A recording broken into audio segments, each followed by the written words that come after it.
Do you know what the limit is for using your cell phone? To what extent can we use our cell phones before they become something that distances us and prevents us from connecting with other people?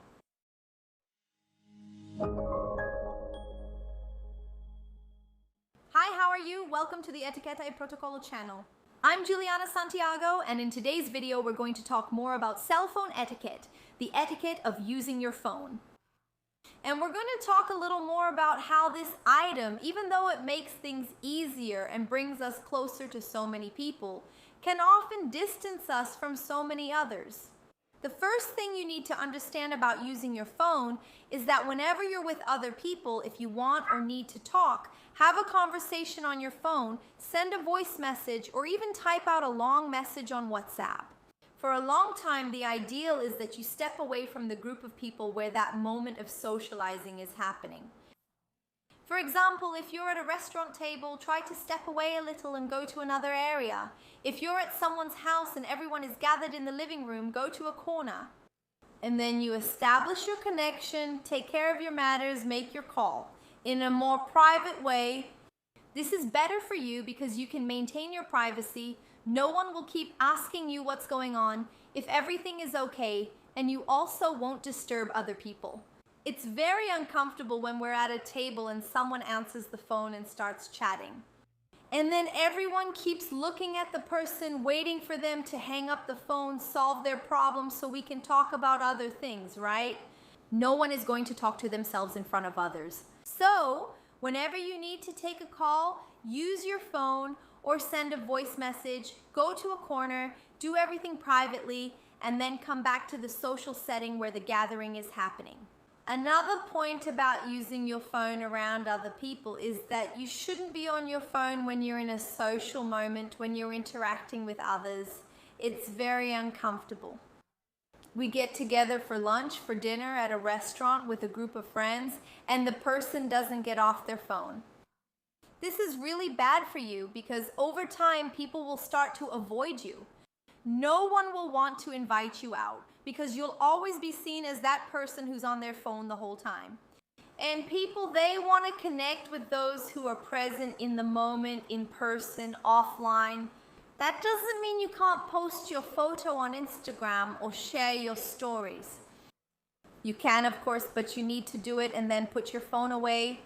Don't do it and then spend half an hour analyzing, scrolling through your Instagram feed, watching all the stories, checking all the updates every 20 minutes, every 15 minutes, just to know what's happening in the online world.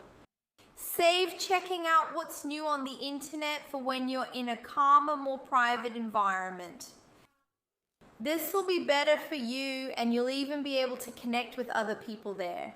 Another point about using your phone is that you should never enter a room while using your phone.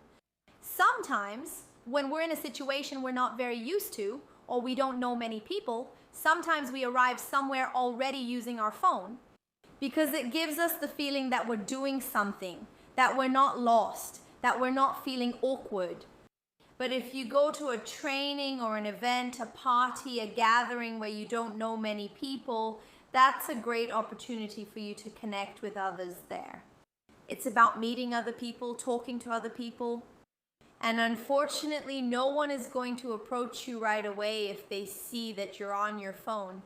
Because when you spend all your time on your phone, it gives the impression that you're busy with something, that it's more important. So, the person won't feel like they're bothering you. They'll wait for you to finish, and if you don't get off your phone, no one will approach you. So it's important for you to notice that. Now, talking about using your phone, whether you're making a call on a landline or on your cell phone, it's essential that you pay attention to your tone of voice. It's like we're there establishing a connection with the person and they're only hearing what we have to say. The way we show that we're present, composed, and interested is only through our tone of voice. So if you answer someone, talk to them on a phone call or receive a voice message, for example, and the person doesn't show any enthusiasm. It's a desire to establish that connection through that call, through the voice message. Anyway, if the voice is kind of slow, lazy, it gives the impression that either something is going on or this person isn't interested in talking to you. So always pay attention to your tone of voice when you're talking on the phone. If you're not feeling well enough to answer the call or to make that call, sometimes it's better to send a text message since we have that option nowadays, or just wait until later when you're more prepared to make that call. Another point when you're calling a place or business. Whether it's to schedule an exam, to talk to someone about something important, everything that's going to be used in that conversation should be prepared by you beforehand. So, for example, if you're going to schedule an exam by phone, ideally you should already have all the documentation ready. Your health insurance card, anything, any document, because sometimes you don't know your document number by heart, so you can register, or any request or the name of a specific exam you need to get organized. If you're going to talk, for example, to a lawyer and want to discuss a document or something like that, every time you're going to talk to someone, when you're going to call someone, and during that conversation, if you know you'll need to present documents, records, numbers, get organized before making those calls. Especially when these calls are work-related, it shows that you are a prepared, proactive, organized person who is available to solve people's issues. This is a fundamental point. Still talking about cell phone usage, we have a tool today that we use a lot, which is voice messaging. Voice messaging has really taken off because it's practical and quick, and sometimes sending a voice message is much faster than typing. So sometimes it's much easier to express an idea through a voice message than through a text message. But be careful, every time you send a voice message to someone, ask first if the person can listen, if they like it, if it's okay for them. There are some people who don't appreciate this type of communication, and it's good for us to make sure. And there are also people who at that moment can't listen to your voice message. So a text message can be a quicker way for you to establish a connection with them. So every time you're going to send a voice message to someone you haven't established this kind of connection with yet, make sure first. Now, of course, if it's someone you always talk to through voice messages, then that's totally fine.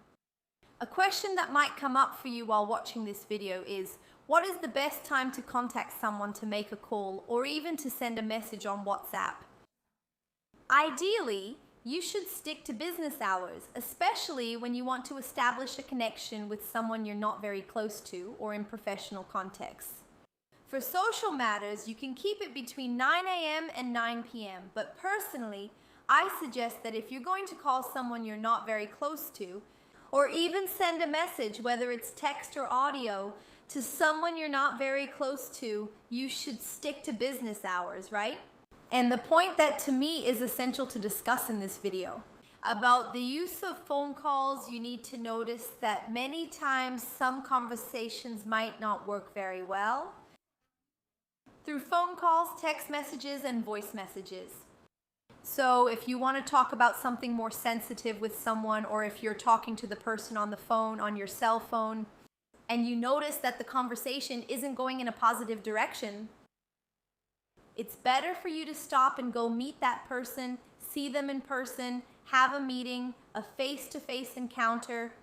Because many times a phone call, even though we have the presence, the voice, that contact with what the other person says, many times its expressions and comments may not be pleasant and can cause breaks in your relationship with that person. And I know that this issue of contact by phone, by social media, by WhatsApp in particular, often creates a lot of doubts. WhatsApp is an amazing tool that has arrived recently, but even so, we still make some etiquette mistakes. So I prepared a video that I'm going to leave here on the side for you to watch about WhatsApp etiquette. I'm sure it will help you a lot, and it's really worth watching next. That's it. Thank you so much, and see you later.